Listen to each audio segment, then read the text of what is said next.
And the other one I'm growing is a cherry tomato called Sun Sugar. I like the flavor of it, and the thing about Sun Sugar is it's less prone to cracking than the other cherries. Now, for those of you who've created or grown, not created, but have grown cherry tomatoes, you know, it gets cloudy, let alone rain, the darn thing starts splitting on you. Well, the thing about the Sun Sugar is it doesn't do that as much as the rest of them. As much. They will still split. Is it the little ones that tend to do that more than the absolutely. Absolutely. Those cherry tomatoes will split on you like that. Now, of course, any tomato will, in the right conditions, or just about any tomato. There are some that don't generally, but what happens is like they get to a certain size, that mature green we were talking about, and then it starts to ripen. Okay, then you get a lot of rain. Okay, the tomato can absorb it through the skin as well as coming up through the root system. Even though some people say when the ripening process gets to a certain point, the plant has actually shut down what it sends to the fruit. But however it gets there, you have a skin that's a certain size, right? You get water, and it's going to cause it to expand. Well, the skin doesn't quite know that and keep up, so then it splits, and that's basically what happens here. It's absorption of water, causing the tomato to get there. Yeah. Loaded question. Right. Ready? Yeah. I'm a newbie over here. We've only been over here 7 years now. My wife has always grown tomatoes whenever we travel down. I live in Back Creek. And I'm up on a little knob where it's nothing shady. Yeah. So I tried doing raised beds. Very good. And I use a recipe that I got someplace, and I think it's catalog here. I tried to figure that. But what's a better way to, and I don't know how to ask it, what's a better way to make your soil useful for tomatoes or radishes or whatever else it is, without having to pump a lot of fertilizers and stuff? Right. I compost up the farm. What's your point about me composting? That is But why are people like? I get her 1,000 boosters and much things. Oh, somebody else said the same thing before I said it. Okay. And in shale, if you got to, if it's real heavy, thick shale, and you can't find a good spot, bring the backhoe in, get yourself some new dirt. I mean, if you have to and want to go that route. But if you do have at least some top, maybe a few inches of top, and any soil that's not quite up to snuff, you want to get it going for growing tomatoes. Compost.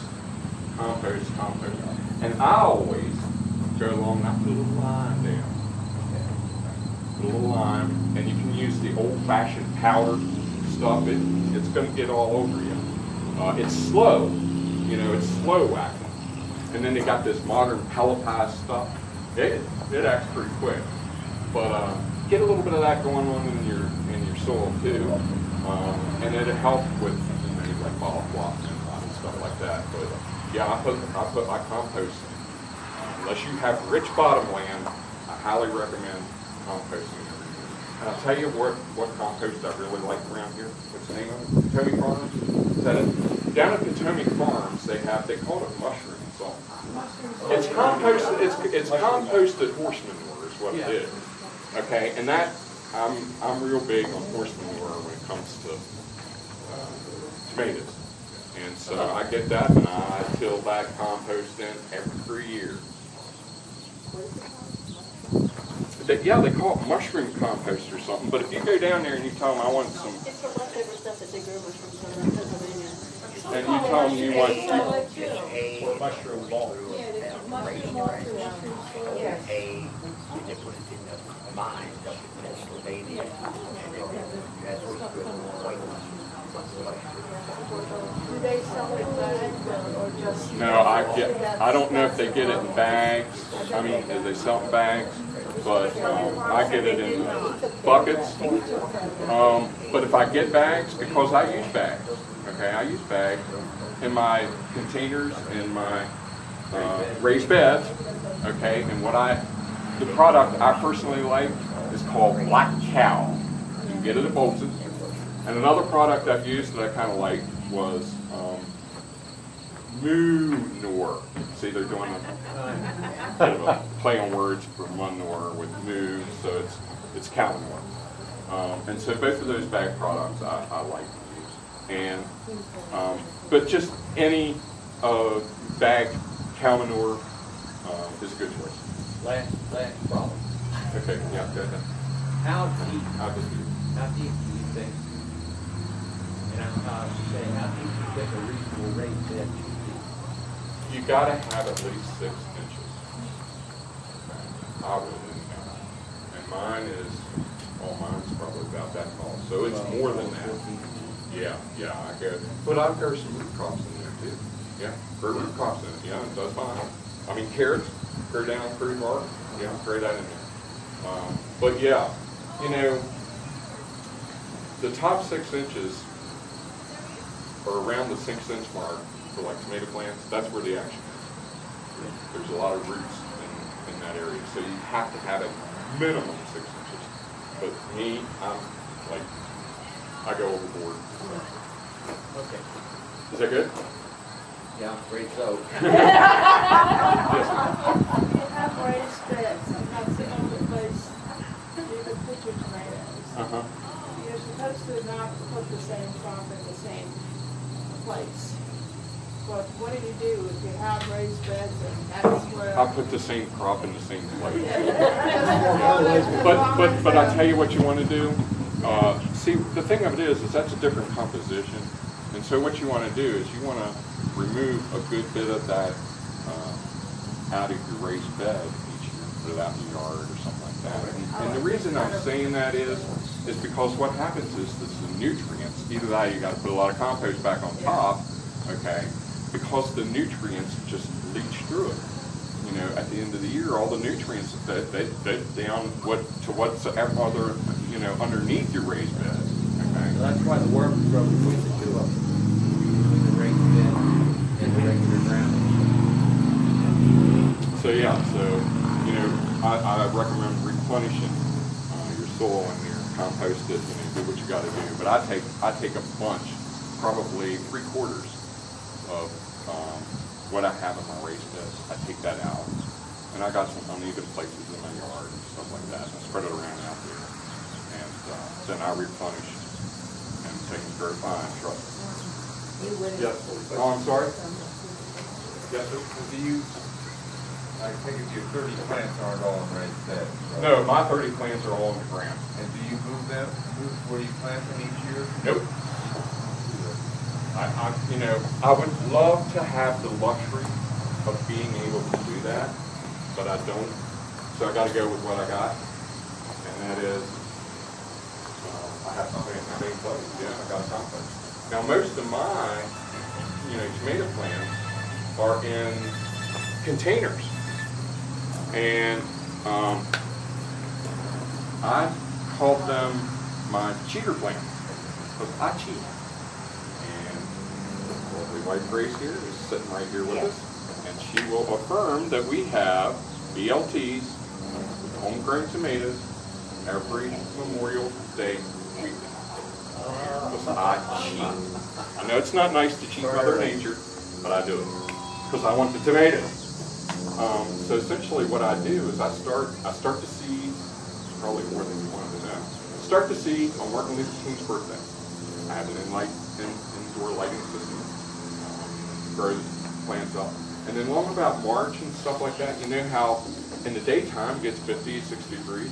So I have this cart, you know, just like the carts you see at the different nurseries. I have this cart with these containers on it, and I keep the tomato plants in the garage. Going to have a nice pretty day. I roll the plants out in the morning, let them sit there and soak up the sun. It's going to get cold that night, so I roll them back into the garage. My temperature never goes below 50 degrees, and you never, ever want to have tomatoes go below 50 degrees where you're going to knock the flavor out of them like that. But there's a flavor compound called Z3-decanol, and when the temperature goes below 50 degrees, that flavor compound turns itself off forever. It doesn't come back on. So you knock the flavor out of the tomato like that. So that's what I do, and I have tomatoes so that we get to have our BLT Memorial Day. Any other questions? Growing, disease. Don't go away. Did you all taste the tomatoes up here? Yes, Okay. they were quite Are good. you taking pictures? He's taking video of me doing my talk. Okay, well then I won't do it, I just want to get right in here. Okay? We had, he won for the Omar's, that's a $25 Huh. gift card. Well, maybe one or two of those I don't bash. Weren't so bad at. I said I didn't have decent tomato in the bag. He had 26 votes out of the 113 that we cast. Wow. Just on that tomato. Just one Omar. You had the heavy end that don't be coming back next year to get the rest of those tomatoes. No, I want him to come back. Oh, no. Because those are some fine tomatoes, so thank you very Very much. good. Thank you. Thank you very much. You're welcome. Nobody will do it. That's a tomato your mother is so fond of. No, she likes the darn early girl. Oh, she's a lot, somebody else like that, Omar. Omar? I like She likes Omar.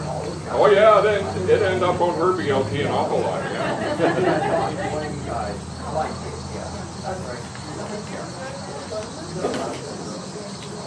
So, any other questions? I was going to ask, when you take out of your raised beds, what has been used? Do you put that, would that be appropriate to put it in compost, that you're composting yourself, vegetable wrap? Right. It depends on what it is. Usually when I get finished with the tomato plants, about half of my plants are going to have some sort of foliage disease. Okay, so I don't put them in compost pile. I put them on the burn pile. Yeah, the burn pile. Any other questions? Well, thank you guys so much for coming. Appreciate it. Just want to give special thanks to my cameraman over here. And I don't know, maybe some of you all enjoyed the pawpaw tomato. He's also given us the Cosner tomato, the Purple Dog Creek, Kentucky Gold. My buddy's Bud Rainey. Thanks, everyone.